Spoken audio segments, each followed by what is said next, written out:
Good evening. Calmly, without fuss, let's get to the point. Could With Love, Meghan get a third season, or did the story end before it really began? After part 2, the industry answer shifted to a blunt unlikely. The audience came in lower than producers hoped, and streamer metrics don't forgive a soft start. If a show doesn't hook viewers in week 1, it rarely grows later. That's not emotion, it's streaming physics. Over the next few minutes, we'll look at what we actually know, why Netflix's first look isn't an upgrade but a safety valve, and what price any plan B will demand if kids are pushed to the front of the package. First, the numbers. Without drama. Season 2 landed quieter than Season 1 and failed to chart in the weekly top 10. On a streamer, that's a warning bell. The system lifts what rises fast and wide. You can debate taste, guests, and kitchen aesthetics, but the tail tells the truth, it's short. A short tail means a hypothetical Season 3 would start uphill, dragging ballast. Inside the business it's simple. Season 1 gets a spike on name curiosity, Season 2 tests the concept's strength. If Season 2 doesn't hold, Season 3 stops being art and starts being risk most buyers won't take. That's why the first look downgrade makes sense. It isn't a breakup, despite optimistic spin. It's a reset. Future ideas are shown to the platform first, but there's no obligation to buy. In plain English, the automatic yes is gone. From now on, every pitch lives or dies on hard questions.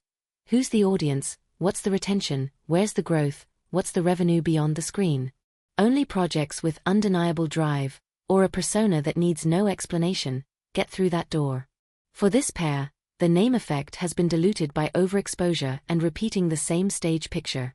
Hier comes the uncomfortable part enter, Plan B. A family-style project where the newness is the children. In the trade, it's called an emotional accelerator, faces we rarely see pull instant attention.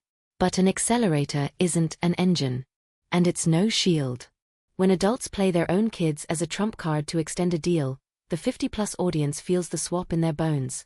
The child becomes a unit of reach, the family a series written by marketers, not relatives.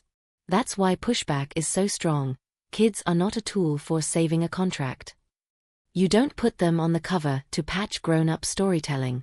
The practical side matters, too. Bring minors into a show and it stops being cute footage. It becomes law, ethics, long-term effects, and the permanence of digital memory. A smile filmed at 8 for a moment of warmth will live in catalogs, archives, and tabloids for decades. Adults think they control the frame. The market controls the frame. It won't forget. It will recut, reframe, and resurface it at the worst possible moment. For what? To pump oxygen into a brand out of ideas?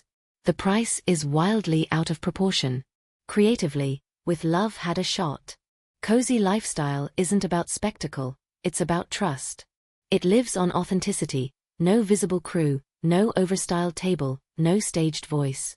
In the first run, curiosity masked the contrivance. In the second, the polish showed, recipes were fussier than viewers wanted, talk was lighter than sincerity required. The result was Instagram fatigue, pretty, tidy, not about me. When someone over 50 hears easy, where it's clearly fussy, they switch off, not out of malice, but because promise and truth don't match. Does that make Season 3 impossible? No, but the only path has nothing to do with bigger guests, and certainly not a kid's card.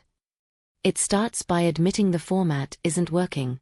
Next, strip the staging, fewer perfect tables, fewer perfect hostess beats, less it's so simple. Bring in real, unvarnished domestic detail, guests who show up for the subject, not the surname, and a pace that proves the host can listen, not just summarize. Only that kind of kitchen show can win back trust, with the 50-plus crowd and with anyone who turns on a screen at night for a warm human chat, not more content. Instead, we get Glosswatch. Will magazines welcome her back? A follow from an editor isn't a deal. A fresh cover isn't a promise, and it can't rescue weak numbers. Even if Gloss opens its doors, it can't replace the only currency that counts, a living audience that votes with time, not likes. You can't outsmart that audience with one-off stunts. You can only respect it. Back to Netflix. The platform doesn't sulk or punish. It counts. It knows the pair still has recognition, but also that recognition only earns the first press of play. To earn the second and third, you need people viewers recognize as us, not mannequins for simple joys.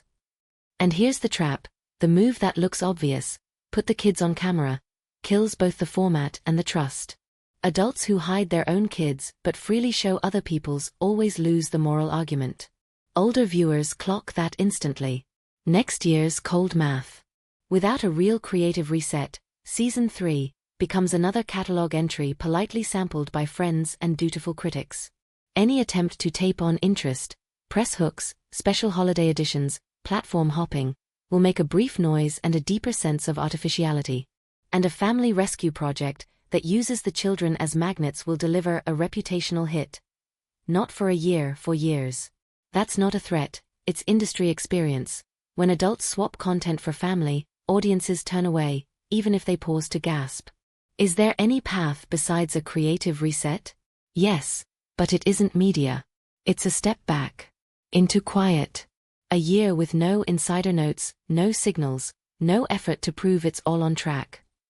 Strong deals don't start with loud relaunches. They start with silent craft, the daily inch that viewers later call the real thing. It's dull. It has no guarantees. It's hard.